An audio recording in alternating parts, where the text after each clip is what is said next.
covering on IFL TV. Skye, you've got 2 mandatories called, but one of the ones in the UK is Raven Chapman. You've got all these people calling you out. Who do you want next? I don't care who's next. I think there's some really great fights there. I love the fights. I'm glad I'm being hunted now. I don't have to go looking for the fights. They're coming to me. Whoever's next, can't wait. Let's go.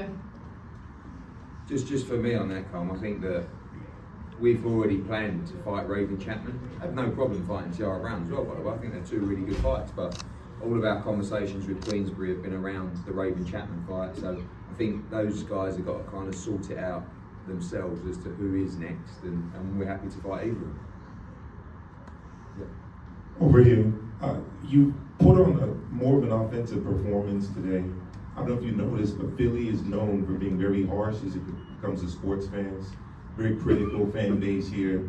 You did get a lot of cheers from the crowd. Talk to me about the experience of fighting in Philly and getting this win here tonight.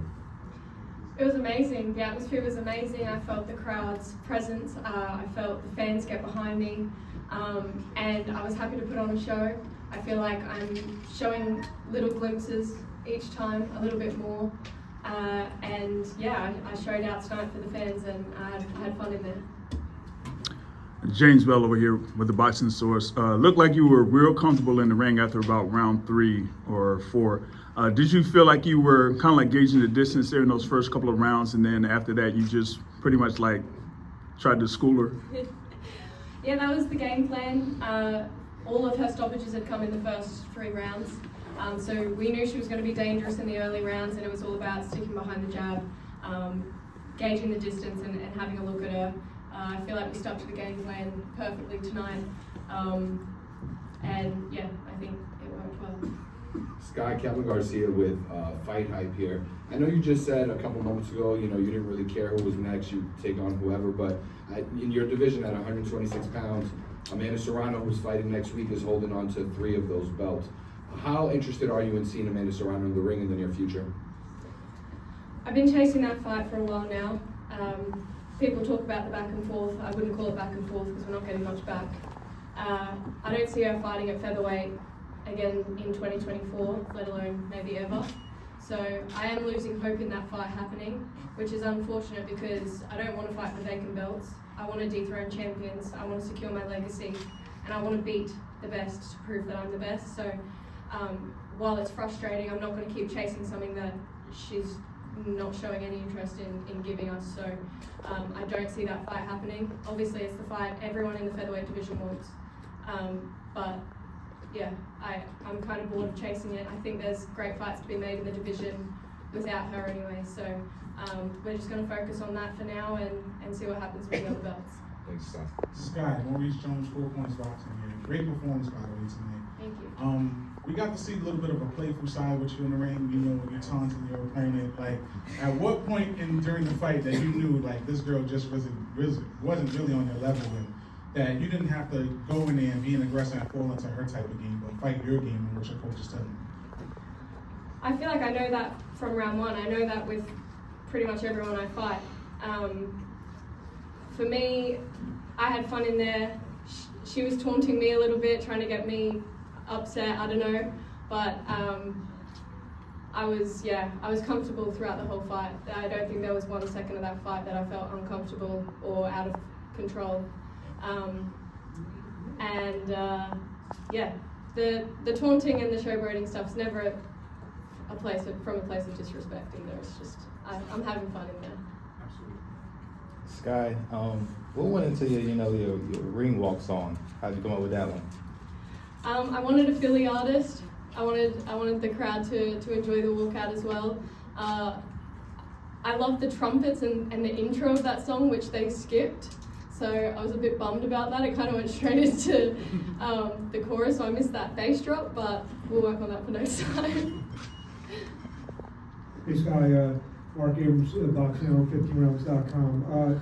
They talked about your jab earlier here in the press conference. Your left hand kind of around the guard was really working tonight. Talk about that. Yeah, that's another thing we've really been working on. I've been boxing 16 years, and I don't think I threw a left hook until probably the last few months. So that's definitely been a shot we're working on. We're working on it out the back just before going out to the ring. So Yeah, I was really happy to get that shot off a few times tonight as well. This question is for Eddie. Terrell, Fight Week 360. A little bit out of the loop this week with boxing news, forgive me, but there's a rumor going around about Liam Harrow possibly taking on George Kambosos. And could you elaborate on that, and if possibly, would it make sense to have Skye on that card? Yeah, for sure. I mean, actually, we really wanted Skye to box in Australia for her first defence, but time was short, and they like a big build up there. So Liam Harrow's win over Matthias, he wants that big homecoming, whether that's against Devin Haney, whether that's against the Catherine Prograis winner, or whether that's against George Kambosos, which seems to be a fight that the Australians are excited about. Skye would definitely be co-main event on that slot as well. And you know, Raven Chapman would be a great fight. Tiara Brown would be a great fight for that slot as well. Obviously, the plan for any champion should be to unify the division, but I would definitely, if we do that card in Australia, Skye will definitely be fighting in Australia, which would be, I think, great for her career, because obviously she's Australian, she's only boxed there once in 11 fights, so it'd be great to return them. All right, guys. Skye, last one. Sorry. Skye, George Hansen, the Pope of pugilism.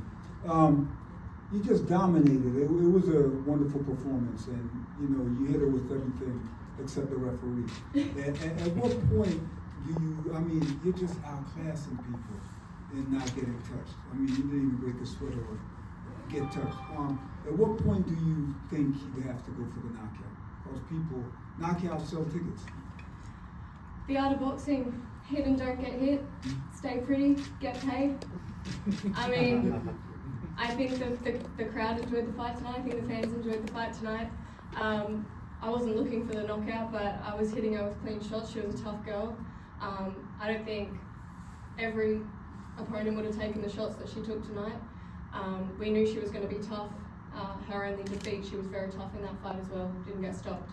So it depends on the opponent as well, but I had fun in there, staying pretty, keeping my brain cells, getting paid.